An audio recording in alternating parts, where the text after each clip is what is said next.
every child with comfort. And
ప్రభునందు మీ అందరికీ వందనాలు.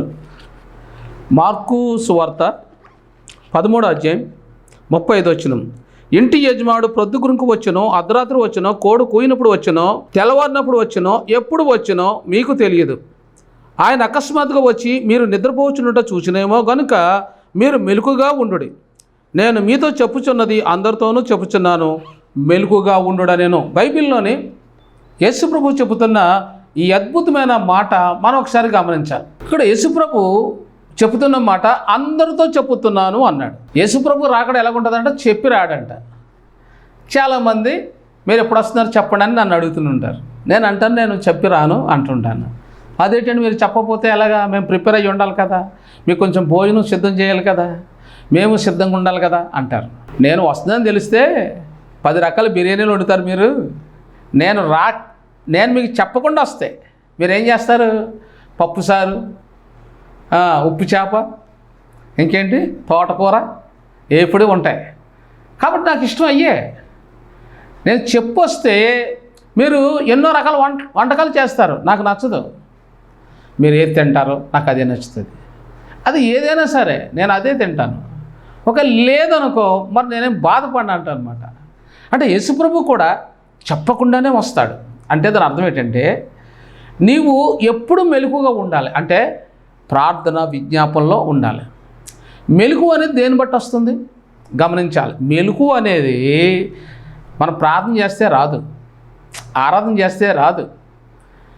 మెలకుకి చాలా షరతులు ఉన్నాయి. నువ్వు మెలకుగా ఉండాలంటే ఎవరో ఒకరు నిన్ను లేపాలి. అమ్మ మీనా అనాలి, ఓయ్ అంటావు. అమ్మ పుష్పలత అన్నారు అనుకోండి, ఓయ్ అమ్మ ఏమ్మా ఏమైంది అంట. విక్టోరియా ఏం బ్రదరు చూసారా. నవ్యత ఏం బ్రదరు. నవ్య ఏం బ్రదరు. ఎప్సిబా ఏం కావాలి చూసారా. వాళ్ళు పేరు పెట్టి పిలవగానే వాళ్ళు ఏమంటున్నారు, మేఘన అనగానే ఓయ్, సుమలత అనగానే ఓయ్. చూసారా ఎందుకని ఓయ్ అని అంటున్నారు. ఇంకొకళ్ళు పిలవాలి. నన్ను చాలాసార్లు ప్రభు సమూయేలు అని పిలిచాడు ఆయన. నాకు ఓయ్ అని లేచాను నేను. చాలా విచిత్రం. ప్రభు నన్ను చాలాసార్లు పిలిచాడు. ఒకవేళ మీ ఇంటికి వస్తానని పిలుస్తాడేమో, ఒకసారి పరీక్షించండి. ఒకవేళ మీ ఇంటికి వచ్చినా కానీ నన్ను పిలిచాడు అనుకోండి, నాకు వినబడిన స్వరం నీకు వినపడుతుంది. చాలామంది సంతానం కావాలన్న వాళ్ళు ఉంటుంటారు కదా, సర్వసాధారణంగా నన్ను వాళ్ళ ఇంటికి పిలుస్తుంటారు. అదేంటో నాకు తెలియదు, చిన్నప్పటి నుంచి అలవాటు. చిన్నప్పటి నుంచి నన్ను చాలామంది సంతానం లేని వాళ్ళు నన్ను పిలిచేవారు. ఖచ్చితంగా వాడికి ఒక కొడుకు పుట్టువాడండి. అదేంటో మరి తెలియదు. మా ఏరియా అంతా కూడా అంతే. నేను వివాహం చేస్తే వాళ్ళకి 2 కొడుకులు పుడతారు, లేదా ఫస్ట్ కొడుకు పుడతాడు, లేదా తర్వాత కూతురు పుడుతుంది. చాలా ఆశ్చర్యం ఏంటంటే సంతానహీనులు అనేవాళ్ళు మా ఏరియాలో ఒక్కడో లేరు. మీరు వాకప్ చేసుకోండి వచ్చి. మా ఏరియాలో హిందూ దేవాలయాలు లేవు. నా ఏరియాలో అంటే దేవుడు నాకు ఇచ్చిన సంఘం గ్రామం అందరూ క్రైస్తవులే. ప్రియులారా, నిజంగా ఈరోజు దేవుడు ఏమంటున్నాడంటే సంతానం లేని బిడ్డలను పిలుస్తున్నాడు. ఎప్సిబా నేను నీకు ఒక బిడ్డను ఇవ్వబోతున్నాను. నవ్యత, సంపత్ నీకు ఒక బిడ్డను ఇవ్వబోతున్నాను. విక్టోరియా, మనోజ్ మీకు ఒక బిడ్డను ఇవ్వబోతున్నాను. వ్యోలా నీకు ఒక బిడ్డను ఇవ్వబోతున్నాను. దేవుడు వాగ్దానం చేస్తాడు, నేను మీకు ఒక బిడ్డనివ్వబోతున్నాను, మేఘన నీకు ఒక బిడ్డనివ్వబోతున్నాను, సలోమి నేను నీకు ఒక బిడ్డనివ్వబోతున్నాను, మేనా నీకు ఒక బిడ్డనివ్వబోతున్నాను అని దేవుడు పిలిచాడు అనుకోండి, మీరు ఏమంటారు? ఎంత హ్యాపీ ఫీల్ అవుతారు మీరు? చాలామంది సహోదరులు నాకు సంతానం కోసం ప్రార్థించున్నారు. ఖచ్చితంగా నేను చేశాను, దేవుడు మీ ఒడిలో కొడుకును మీరు ఎత్తుకునే ముందు నేను ప్రార్థన చేసి మీకు ఇస్తాను, ఎందుకంటే మీ చేతిలోంచి ఆ బిడ్డ నా చేతిలోకి వస్తాడు. నేను ఇండియాలో అనేక రాష్ట్రాల్లోకి వెళ్ళాను. వాళ్ళు అనివారు ఒకసారి, ఎందుకు నేను రావడం అవసరమా, నేను ప్రార్థన చేస్తానంటే వాళ్ళు ఏమనివారంటే, బ్రదరు నేను బిడ్డల కోసం 10 లక్షలు ఖర్చు పెట్టాను అన్నది ఒక ఆవిడ. నేను పిల్లల కోసం 30 లక్షలు ఖర్చు పెట్టానని ఒక సహోదరు అన్నది. బ్రదరు నువ్వు వస్తే ఎంత ఖర్చు అవుద్ది, నువ్వైతే ఏం ఆశించవు కదంటే నేనేం ఆశించను. నువ్వు వస్తే నీ ఛార్జీలు 10,000 అవుతుంది, 20,000 అవుతుంది. నేను 20 లక్షలు బిడ్డల కోసం ఖర్చు పెడితే ఫెయిల్ అయ్యాను. నీకోసం ఒక 50,000 ఖర్చు పెట్టలేనా, 10 మందిని పిలిచి ప్రార్థన పెట్టలేనా, 1,00,000 రూపాయలు ఖర్చు పెట్టలేనా అన్నది ఒక సహోదరి హైదరాబాద్ నుంచి. నీ ఇష్టం అమ్మా, నువ్వు అందరిని పిలవాలి, మరి అందరిని పిలుస్తానంటే నీ ఇంటికి వస్తాను నేను. దేవుడు గొప్పతనం ఏంటో మీ కళ్ళ ముందే నిరూపిస్తాను అన్నాను. దేవుని స్తోత్రం. ఎందుకంటే ఇది ఛాలెంజ్. ఇంతవరకు అలాంటి ఛాలెంజ్ చేసిన వాడు మన ఇండియాలో పుట్టలేదు. ఎందుకంటే 45 ఇయర్స్ బ్యాక్లో సమూయేలు బాబు పుట్టాడు. ఇలాంటి చెల్లెమ్మలకి సరైన హెచ్చరిక లేదు, ధైర్యం లేదు. వాళ్ళకి నువ్వు బుద్ధి చెప్పాలి, వాళ్ళకి ధైర్యం నువ్వే అన్నాడు ప్రభు. ధైర్యం నేనే అన్నప్పుడు మరి నేనేం చేయాలి? ధైర్యం నేనే కదా. వాళ్ళు నేను బలపరచాలంటే దేవుడు నా ప్రార్థన వినడానికి సిద్ధంగా ఉన్నాడు, నేను మీ ఇంటికి రావడానికి సిద్ధంగా ఉన్నాను. నువ్వు అందరిని పిలుస్తావు, ఓ 10 మంది పిలిచావు అనుకోండి, ఫోన్లో ఒక 50 మంది వస్తారు. ఖచ్చితంగా నేనంటే మాత్రం చుట్టువైపు నుంచి వచ్చేస్తారు. మీ హైదరాబాద్లో ఇప్పటికే నాకు 100 కంటే 200 మంది పోగుబడి ఉన్నారు. నాకు ఫోన్లు వచ్చేసాయి, హైదరాబాదు సిటీ నుంచి అన్ని ప్రాంతాల నుంచి వచ్చి. నేను వస్తున్నాను అనుకోండి అంటే 100 మంది ఇంకొక 100 మంది తీసుకొస్తారు, 200 మంది అనుకోండి. వాళ్ళ పరాగ్యంలో 100 మందికి అనుకోండి, వాళ్ళకి మీరు భోజనం పెట్టాలంటే ఒక 20,000 ఖర్చు అవుతుంది. వాళ్ళ ఫాస్ట్ ఫుడ్కి మనం ఆర్డర్ చేసినా ఒక 20,000 ఖర్చు అవుతుంది, ఓ 30,000 ఖర్చు అవుతుంది. నా ఖర్చులు అవి భరించి మీరు ఒక 50,000 ఖర్చు చేసుకుంటాను, పర్వాలేదు బ్రదర్ వచ్చేయి అని అన్నారు అనుకోండి, మరి నాకు దేవుడు అనుమతి ఇవ్వాలి. మీరు ఓకే, కానీ నాకు దేవుడు అనుమతి లేకుండా రాను. కాబట్టి నాకు ఎవరైనా సరే వేధించాను అనుకోండి, రావాలి బ్రదర్, నువ్వు రావాలి, నేను అన్నం తినడం మానేశాను, నువ్వు రావాలి, నువ్వు వస్తున్నావు కానీ ఏడిశారు అనుకోండి, ఖచ్చితంగా వచ్చేస్తాను. ఎవరైనా ఏడిశారు అనుకోండి నేను తట్టుకోలేను. ప్రియులారా, ఈరోజు మీతో ఒక ప్రత్యేకమైన విషయం ఏం చెప్తున్నానంటే, రాత్రి వేళ దొంగ ఎలాగ వచ్చును అలాగే ప్రభు దినం వచ్చునని మీకు బాగుగా తెలియను. మొదటి దశలోని పత్రిక 5వ అధ్యాయం 2వ వచనంలో రాస్తుంది. ఇది పౌలు చెప్తున్నాడు. మార్కు సువార్తలో యేసు ప్రభు చెప్పారు, దొంగ ఎప్పుడు వచ్చినో, అర్ధరాత్రి వచ్చినో, లేక నడిజామున వచ్చినో, లేక వెలుగు వస్తున్నప్పుడు వచ్చినో, అంటే ఒకే సమయంలో వస్తాడైనా, ఒక్క సమయమే. కానీ మనకి పగలనుకోండి, అమెరికాలో రాత్రి, లండన్లో మధ్యాహ్నం, యూరోప్లో ఉదయం. అంటే మన ప్రాంతాలన్నిటికీ సూర్యుడు ఒకే సమయంలో ఒకే సందర్భం వెలుగు ఉదయించడం లేదు. మనకి పగలు, వాళ్ళకి రాత్రి, ఇంకొకరికి అది ఉదయం, ఇంకొకరికి మధ్యాహ్నం. అందుకని ఇలాగన్నాడు. అంటే సమయం ఒకే సమయం, అందరికీ ఒకే సమయం. కానీ మీ ప్రాంతంలో చీకటి అయి ఉంటుంది, మా ప్రాంతంలో వెలుగు అయి ఉంటుంది. ఇంకొకరికి ఉదయం అయి ఉంటుంది, ఇంకొకరికి మధ్యాహ్నం భోజనం టైం అయి ఉంటుంది, ఇంకొకరికి సాయంత్రం 4 గంటల సమయం అయి ఉంటుంది. ఇది మార్కు సువార్తలో చెప్తున్నాడు. బైబిల్ అంతట్లో కొత్త నిబంధనలో మొట్టమొదట బైబిల్ రాసిన భక్తుని పేరు మార్కు సువార్త. బైబిల్ మొట్టమొదట రాసిన ఒక మంచి యవనస్తుడు, మహా అయితే ఇతను 16 ఏళ్ళు ఉంటాయేమో. ఈ అబ్బాయి బాగా చదువుకున్నాడు. ఈ అబ్బాయి ఇంట్లోనే వీళ్ళమ్మ ఈ అబ్బాయి ఇద్దరు కలిసి యేసుప్రభుకి వీళ్ళు ఒక మేడగది, ఒక ఇల్లు ఇచ్చేశారు దేవుడికి ప్రేయర్ చేసుకోండి అని. ఈ మార్కు ఇంట్లోనే, ఇంటిపై కప్పులోనే యేసయ్య 12 మందికి చివరి రాత్రి సంస్కార ఆరాధన చేశాడు. ఆ రాత్రే ఈ ప్రదేశంలోనే రొట్టె తీసుకొని వెనక్కి వెళ్ళిపోయి అన్నా కాయప వాళ్ళతో 30 రూపాయలకు బేరం కుదుర్చుకున్నాడు వీళ్ళింట్లోనే. ఎవరది? యూదా ఇస్కరియోతు. కాబట్టి బైబిల్లో చాలా విచిత్రం ఏంటంటే మార్కు సువార్త మొట్టమొదటి రాయబడింది, ఆ తర్వాత మిగతా రైటర్స్ వచ్చారు. అంటే మొదటి రైటర్ పేరు ఏం పేరు? మార్కు సువార్త. హిస్టరికల్గా చెప్తున్నాను నేను. హిస్టరికల్గా మీరు వెళ్తే మార్కు ఈ సువార్త రాసేటప్పుడు యేసుప్రభు జననం గురించి ఉండదు, ఇందులో అద్భుతాలు ఉంటాయి, మరణం ఉంటుంది. కానీ రెండో రాకడ గురించి విచిత్రంగా ఉంటాయి ఇందులో ఉన్న వాడ్సే వేరు. ఎందుకంటే మార్కు సువార్త రాయబడినప్పుడు సంఘం బలహీనంగా ఉంది, నెమ్మది లేదు. యేసుప్రభు మరణించారు, తిరిగి లేచి వెళ్ళిపోయారు. ఇక మన మాట, మనకు ఆదరణ, అమ్మ లేదు, నాయన లేడు, బొవ్వ లేదు, పప్ప లేదు, కక్కలు లేవు, ఏమీ లేవు అన్నట్టుంది. అలాంటి సమయంలో ఈ సువార్తే ఆనాడి క్రైస్తవులను వెన్నుతట్టింది, బలపరిచింది, ప్రోత్సాహాన్నిచ్చింది, శక్తినిచ్చింది. అంటే అనగారిపోతున్న క్రైస్తవ్యాన్ని ముందుకు నడిపించింది మార్కు సువార్త. మార్కు సువార్త తర్వాతే ప్రజల్లో ఒక రకమైన చైతన్యం వచ్చింది, ఒక రకమైన ఉద్యమం వచ్చింది, పరిశుద్ధాత్మ నడిపింపు వచ్చింది. అతను ఒక యవ్వనస్తుడు. చెప్పాలంటే మార్కును తల్లి దేవుడికి అప్పగించేసింది, నాలాగే. బహుశా మార్కును పేతురుకి అప్పగించి అమ్మ వెళ్ళిపోయింది. మార్కు పేతురు చెప్తుంటే రాశాడు ఇది మార్కు సువార్త. ఎందుకంటే పేతురుకి అన్నీ తెలుసు, సంఘ నాయకుడు. పేతురు చెప్పడం, మార్కు రాయడం. ఇది మార్కు అనుభవం కాదు, ఇది పేతురు అనుభవం నుంచి వచ్చిన మాటలు మార్కు క్షుణ్ణంగా రాశాడు. అప్పుడు తర్వాత మత్తయి గారు, లూకా గారు, యోహాను గారు, ఈ రైటర్స్ అంతా తర్వాత వచ్చారు. ఆ తర్వాత పౌలు గారు వచ్చారు. బైబిల్లో విచిత్రమైన వర్డ్స్ ఈరోజు మీకు నేను తెలియజేస్తున్నాను.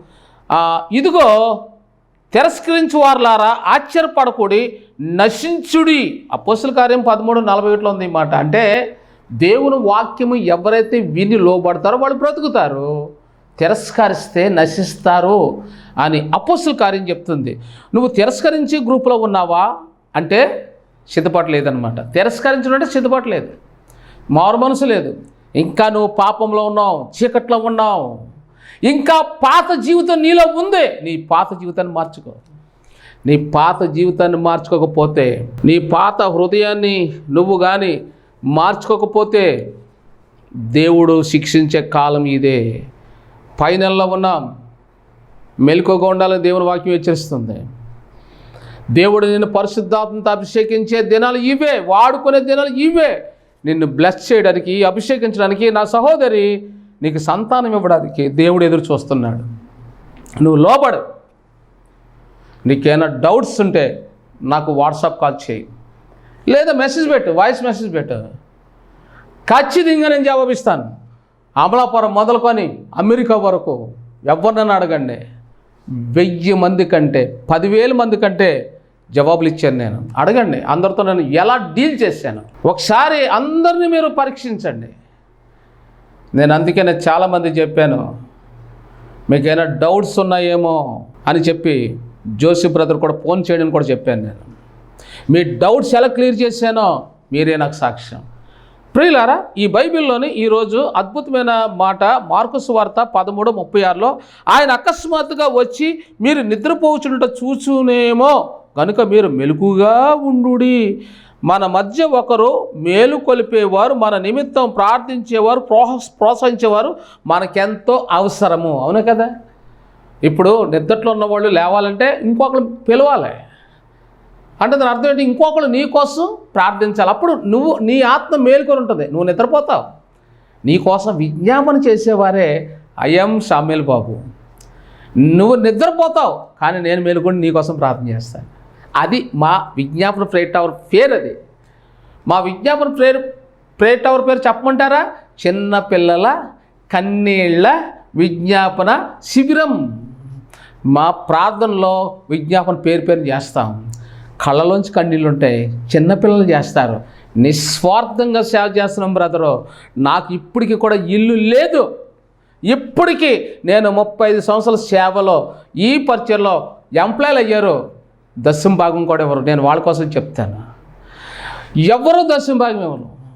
2 లక్షలు తెచ్చుకునే వాళ్ళు ఉన్నారు మా పరిచయలో, కానీ వాడు నెలాఖరికి వచ్చాడు 100 రూపాయలు కూడా ఇవ్వడం. ఎంత భయంకరం! అందుకని నేను 10 చెప్తుంటాను, కడుపు మార్చుకొని ఉపవాసంతో మీకోసం విజ్ఞాపన చేసే విజ్ఞాపన కన్నీళ్ళు ప్రేయర్ టవర్, అది చిన్నపిల్లలతో మాదే. మా దేవుడు గుర్తించాడు మా కన్నీళ్ళు. సహోదరి నీకు దేవుడు, నవ్య నీకు దేవుడు బిడ్డనివ్వబోతున్నాడు, విక్టోరియా నీకు దేవుడు బిడ్డనివ్వబోతున్నాడు, ఎఫ్సిబా దేవుడికి బిడ్డనివ్వబోతున్నాడు, మీనా దేవుడు నీకు బిడ్డనివ్వబోతున్నాడు, నీ కన్నీళ్ళు తోడవబోతున్నాడు. సహోదరి నీకు సంతానం ఇవ్వబోతూ ఉన్నాడు ఖచ్చితంగా. ఎందుకంటే కడుపు మార్చుకొని మేము ఉపవాస ప్రార్థన చేస్తున్నాం, నీకోసం కన్నీళ్ళతో ఉపవాస ప్రార్థన చేస్తున్నాం. మీకు తెలుసా, మాకు ఒక పూటే భోజనం ఉంటుంది. అంత దీనస్థితిలో ఉండి కూడా మేము ఎవరిని అడుక్కోము, ఎవరిని ఆశించాం, ఎవరు పంపుతాను కానుకలైనా సరే మాకు వద్దమ్మా ఉంచుకో అంటాం. నిస్వార్థమైన సేవ. చాలామంది మా దగ్గరికి వచ్చి ఏడుస్తూ వెళ్ళిపోతారు. ఈ బ్రదర్ ఎంతో సంపాదించడం అనుకున్నాం కానీ ఏమీ లేదనే వాళ్ళు ఏడుస్తూ వెళ్ళిపోతారు. కానీ మా దగ్గరికి వచ్చిన వాళ్ళని మేము చాలా బాగా రిసీవ్ చేసుకుంటాం, చాలా బాగా చూసుకుంటాం. మాకు లేకపోయినా వాళ్ళకి కడుపు నిండా అన్నం పెడతాం, మాకు లేకపోయినా మాకు కలిగింది బట్టలతో పంపిస్తాం, అనేక ఫ్రూట్స్ ఇచ్చి పంపిస్తాం. మా దగ్గర చాలామంది వస్తుంటారు, ఎవరిని నిరాశపరచం. మాకు లేకపోయినా వాళ్ళకి పెట్టి పంపిస్తాం, దీనులకు సహాయం కూడా చేస్తాం. ఉంటే లేనప్పుడు మేము ఏం చేయలేం. ప్రియులారా, బైబిల్లోని చాలా అద్భుతమైన మాట, ఇంకొక మాట నేను చూపిస్తాను. బైబిల్లోని దేవదూతలు అనే పదము బైబిల్లో 270 సార్లు రాయబడి ఉంది. ఈ 270 సార్లు దేవదూతలు అనే పేరులో ఒక దేవదూతకి 4 ముఖాలు ఉంటాయి. ఇలా నిలబడితే 4 దిశల్లో చూస్తుంటుంది. విశ్వాసి ప్రార్థన చేస్తుందా, స్తోత్రం స్తోత్రం నిద్రపోతుందా అని అది గమనిస్తుంటుంది. ఇంకొక ముఖం ఆకాశంలో నక్షత్రాలు అన్నీ కూడా గమనిస్తుంటుంది. ఇంకొక ముఖం ఎవరు గుడికి వెళ్తున్నారు, ఎవరు గుడికి వెళ్ళడం లేదో, రక్షణ పొందాక ఆమె ఎంత నమ్మకం ఉంది, ఎక్కడ పడిపోయింది అది గమనిస్తుంటుంది. ఇంకొక ముఖం టాలీ చేస్తుంటుంది. ఒక దేవదూతకే 4 ముఖాలు ఉన్నాయి. ఒక ముఖము నువ్వు దేవుని కోసం ఎంత ఖర్చు పెట్టావు, నీ కోసం ఎంత ఖర్చు పెట్టావు లెక్కలు కడుతుంటుంది, లెక్కలు జమ కడుతుంటుంది. నీ కోసం ఎంత తిన్నావు, నీ కోసం ఎంత ధరించావు, దేవుడికి ఎంత ఖర్చు పెట్టావు, నీ కొరకు ఎంత సమయాన్ని గడుపుతున్నావు, నీ ఇంట్లో దేవుడి కోసం ఎంత సమయాన్ని గడుపుతున్నావు అది లెక్కలు పెడుతుంది అనమాట. తర్వాత దేవుని మందిరానికి నువ్వు ఎంత ఇచ్చావు, నీ ఇంట్లో నీ కుటుంబానికి ఎంత ఇచ్చావు, దాన్ని బట్టి లెక్కలు కట్టి అప్పుడు నీ ప్రార్థన జవాబులు ఇస్తుంది. నీ కోసమైతే ఎంత ఖర్చు పెట్టావు, మరి దేవుడి కోసం నువ్వు ఎంత ఖర్చు పెట్టావు అని లెక్కలో దేవదూత అడుగుతుంది అనమాట. అందుకని నాలంటోడు ప్రార్థన కూడా ఒక్కొక్కసారి నీకు జవాబు రాకపోవచ్చు, ఎందుకంటే నువ్వు నీ కోసం ఆలోచిస్తున్నావు, దేవుడి పని కోసం నీకు ఆలోచన లేదు. కాబట్టి నా ప్రార్థన కూడా దేవుడు అంగీకరించకపోవచ్చు కొన్ని సందర్భాల్లో. కానీ నేను ఏడుస్తుంటాను, పోలే తండ్రి క్షమించు, వాళ్ళకి జవాబు అంటుంటాను నేను. ప్రియులారా, దేవుడికి ప్రియమైన వాళ్ళు కావాలి, నిస్వార్థంగా విజ్ఞాపన చేసేవాళ్ళు కావాలి. అది నువ్వెందుకు కాకూడదని దేవుడు అడుగుతున్నాడు ఈరోజు. అది నేనే, కానీ అందులో నువ్వు కూడా భాగం పంచుకోవాలి. నువ్వు చేయగలిగిందంతా దేవుడి కోసం చేయాలి. ఎందుకంటే 4 ముఖాల్లో ఒక ముఖము నువ్వు దేవుని కోసం ఎంత ప్రార్థన చేస్తున్నావు, గుడికి ఎంత త్వరగా వెళ్తున్నావు, నువ్వు ఆరాధన ఎలా చేస్తున్నావు, దేవుడికి ఎంత ఇస్తున్నావు, నీ కొరకైతే ఎంత ఖర్చు చేస్తున్నావు. పిల్లలు కావాలన్నావు, మంచిదే, మరి హాస్పిటల్కి ఎంత ఖర్చు పెట్టావు, పిల్లలు కావాలన్నా నీవు దేవుడికి ఎంత ఇచ్చావు, అవి కూడా లెక్కలు కడుతుంది అనమాట. కాబట్టి సహోదరులారా, మీరు ఎప్పుడు కూడా దేవుని ప్రేమించినట్లయితే దేవుని కార్యాల్లో మీరు ఉండాలి. అనేకులను దేవుని కొరకు పరిచయం చేయాలని 4 పరిచయం చేశారనుకోండి మీరు నన్ను, అది కూడా సువార్త అవుతుంది. 12 మంది 20 మంది 30 మంది పరిచయం చేశారనుకోండి, మా సామ్యుల్ బాబు బాగా రెస్పాండ్ అయ్యి ప్రార్థన చేస్తాడు, నీకు జవాబు వస్తుందని మీరు కొంతమందిని 12 మంది పరిచయం చేశారనుకోండి మీ ఫ్రెండ్స్ని, అది కూడా సువార్త అవుతుంది. అందుని బట్టి దేవుడు స్పందిస్తాడు. నీ తరపున నా విజ్ఞాపన అంగీకరించి నీకు బిడ్డలను ఇస్తాడు, ఆరోగ్యం ఇస్తాడు, నీ జాబును పర్మనెంట్ చేస్తాడు, నీకు సొంత ఇల్లు కట్టిస్తాడు, నీకు సైట్ ఇస్తాడు, ఆర్థిక పరిస్థితులను మెరుగుపరుస్తాడు, నీ జీవితాన్ని బలపరుస్తాడు. అదే ఈ బైబిల్లో చెబుతున్న అద్భుతమైన మాట. యోహాను సువార్త 5:4 మొదట ఎవడు దిగున వాడు ఎట్టి వ్యాధి గల వాడైనను బాగుపడును గనుక ఆ మంటపంలో రోగులు, గుడ్డివారు, కుంటివారు, ఊచకాలు చేతులు గలవారు గుంపులుగా పడి ఉండరు. ఊచకాలంటే దేవుడి కోసం పని చెయ్యు, కాలు దేవుడి కోసం పరిగెట్టవు, సువార్త చెయ్యు. నువ్వు చేయలేనప్పుడు కనీసం నాతోనే చేయించాలి. ఊచకాలంటే కాలు సన్నంగా ఉంటుంది, అంటే దేవుడికి దగ్గరికి వెళ్ళడానికి నిర్లక్ష్యం అనమాట. ఊచకాలు, ఊచ చెయ్యి కాలు అంటే ఇక్కడ చేతులు కూడా ఊసలాగా ఉన్నాయంట, అంటే వీళ్ళకి దేవుడి కోసం పని చేయడంలో చేతులు పని చేయడం లేదనమాట. ఇక్కడ చూడండి మాట ఎలాగుందో. యోహాను సువార్త 5:4 మొదట ఎవడు దిగునో వాడు ఎట్టి వ్యాధిగా వాడైనా బాగుపడును గనుక ఆ మంటపంలో రోగులు కుంటివారు ఊచకాలు చేతులు కాళ్ళు దేవుడికి ఇవ్వవు, చేతులు దేవుడి పని చేయవు. అంటే కాళ్ళు చేతులు చచ్చిపడిపోయినాయి, దేవుడు పనికిరావు. అంటే ఇవి ఎలాగున్నాయి? ఊసల్లాగా ఉన్నాయన్నమాట. నీ కాళ్ళు దేవుని కోసం పరిగెట్టాలి, నీ చేతులు దేవుని పనిలో సహకరించాలి. ఇల్లు కడుతున్నారు అనుకోండి, నీ చేతులు సహకరించవా? అమ్మకు ఒంట్లో పలుదనుకోండి, నీ చేతులు సహకరించవా?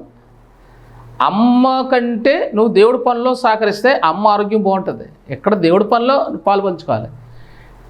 చాలామంది హాస్పిటల్కి 10,000, 20,000, 50,000, 1,00,000, 2 లక్షలు ఖర్చు పెట్టడం ఎప్పుడు వెనకాడు రప్పులు చేస్తారు.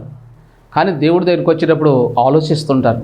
తప్పది అది. అలాంటి వాళ్ళందరూ మొదట ఎవడు దిగును అంటే ఎవరు ముందు గుడికి దేవుడి పనికి ఆసక్తి చూపిస్తారో, మొదట ఎవరైతే దేవుడి పనిలో ఆసక్తి చూపిస్తారో వారికి ఎట్టి సమస్య అయినా దాంట్లోంచి బయటపడతారని ఈ లేఖనం చెప్తుంది.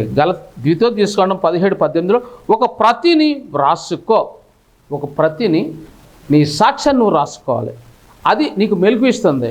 ఎందుకంటే రాసే పెన్లోంచి అభిషేక నీళ్ళకి వస్తుంది, నిన్ను మెలుగుగా ఉంటట్లు చేస్తుంది. సంఖ్యాకాండం 18:26 దశమ భాగం నువ్వు దైవజనుడు అయితే నీ దశమ భాగం దేవుడికి ఇచ్చినప్పుడు అది కూడా నీకు మెలుగు ఇస్తుంది. యేసుప్రభు రెండో రాకడ శబ్దం నీకు వినబడుతుంది.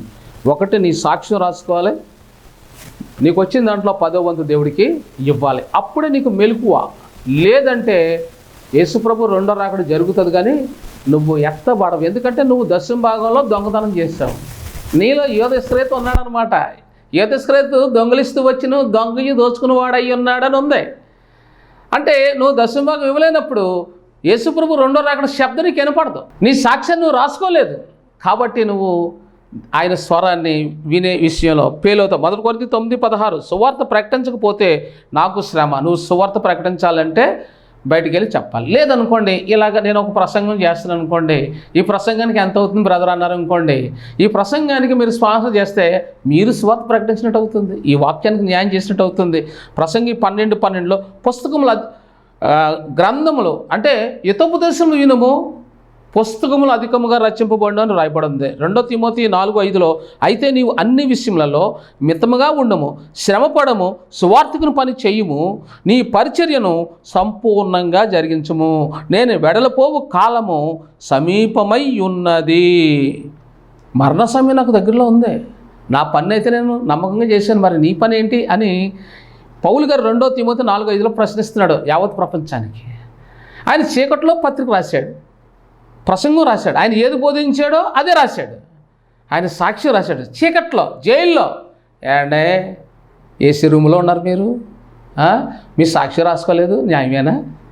ఏసీ రూమ్లో ఉన్నారు, హ్యాపీగా ఉన్నారు, తివాసుల మీద ఉన్నారు, పరుపుల మీద ఉన్నారు, మీ సాక్ష్యం రాసుకోలేదు. మరి దేవుడు మిమ్మల్ని ఎలా ఎత్తుకుంటాడు, పరలోకం ఎలా తీసుకెళ్తాడు? ఒకసారి మీరు గమనించాలి. నా పరిచయం సంపూర్ణం చేశానంటున్నాడు పౌలు. సంపూర్ణం అంటే ఏంటో తెలుసా? ఎన్ని చెయ్యాలి. ఆయన ఏమంటున్నాడు? నీ పరిచర్యను సంపూర్ణముగా జరిగించమంటాడు. నీ పరిచర్య అంటే నీవు దేవుడి కొరకు చేయవలసింది కొన్ని ఉన్నాయి, అవే మీకు ఇప్పుడు ముందు చెప్పాను. ఒకసారి రిపీట్ చేసుకో ఇదే మెసేజ్ని.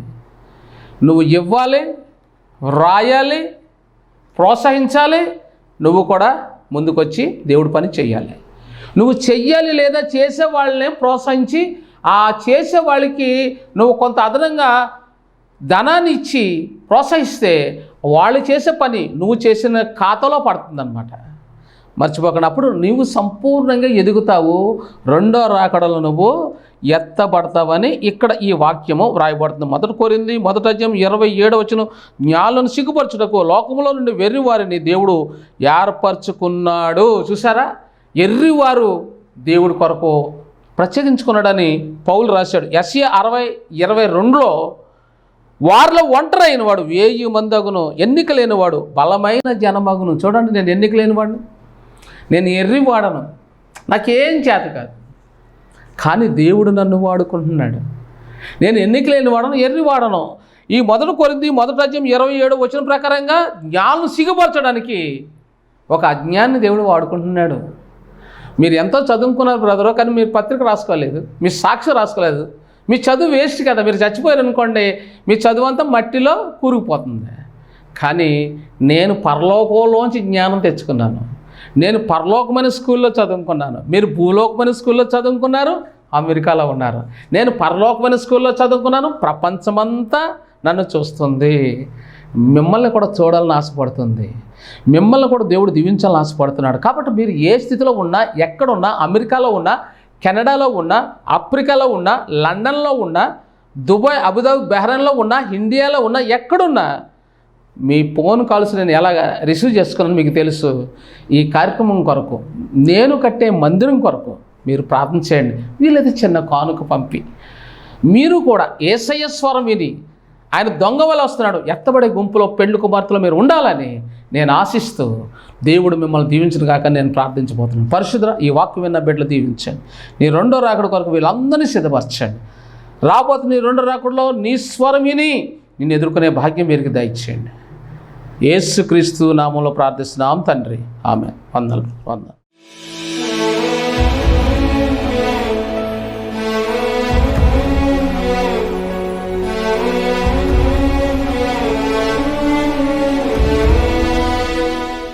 ముందుగా దేవాతి దేవునికి వందనాలండి. ఎస్ఎస్ బాబాయ్ గారికి, అమ్మగారికి నా వందనాలు. మీ అందరికీ నా వందనాలండి. మాకైతే పెళ్ళయ్యే సంవత్సరాల దాకా పిల్లలు లేరండి. అయ్యగారు వచ్చి ప్రార్థన చేయగా నాకైతే ఒక బాబు, ఒక పాప, ఒక బాబు ఇద్దరు పిల్లలు పుట్టారు. దేవుని నామములో ఎన్నో వందనాలండి. ఎస్ఎస్ బాబాయ్ గారి ప్రార్థన వల్ల మేము ఎంతగానో అభివృద్ధి చెందుతూ ఉన్నామండి. ముఖ్యంగా అయితే మాకు ఒక గృహం లేదండి. మా గృహం కోసం ప్రార్థన చేయమని అడుగుతున్నానండి. అలాగే నా భర్త విషయంలో అయితే దేవుడు ఎంతో మేలు చేశారండి. మా ఆయన గారి చేతి మీద కంతి వచ్చిందండి. ఆ కంచి విషయంలో అయితే నేనైతే ఎంతో భయపడ్డాను. చేతికి ఆపరేషన్ చేయించాము. అదైతే క్యాన్సర్ అని వచ్చిందండి. దాంట్లో మేమైతే చాలా భయపడిపోయాము. కానీ ఎస్ఎస్ బాబాయ్ గారు వచ్చి మమ్మల్ని ఎంతో ధైర్యపరిచారండి. దేవుడు గొప్ప దేవుడు, నీ పట్ల మేలు చేస్తాడమ్మా, నీవు భయపడకని చెప్పారండి. అయ్యగారు, అమ్మగారు ఓ తల్లిదండ్రుల్లో మమ్మల్ని ఓదార్చారండి. నా భర్త విషయంలో మేము ఎంతగానో చింతించినప్పటికీ తర్వాత మళ్ళీ మేము స్కానింగ్ చేయించినప్పటికీ ఎటువంటి క్యాన్సర్ లేదని వచ్చిందండి రిపోర్ట్లోను. దేవునికి ఎన్నో వందనాలండి. అందరూ కూడా మా కోసం మేము మంచి గృహం కట్టుకునేలాగును, మా కుటుంబం అంతా దేవునిలో ఎదిగేలాగును ప్రార్థన చేయమని అడుగుతున్నానండి. ఈ కొద్ది సాక్ష్యము దేవుడు దించింది కాక. నా చేరువై నా స్నేహమై నన్ను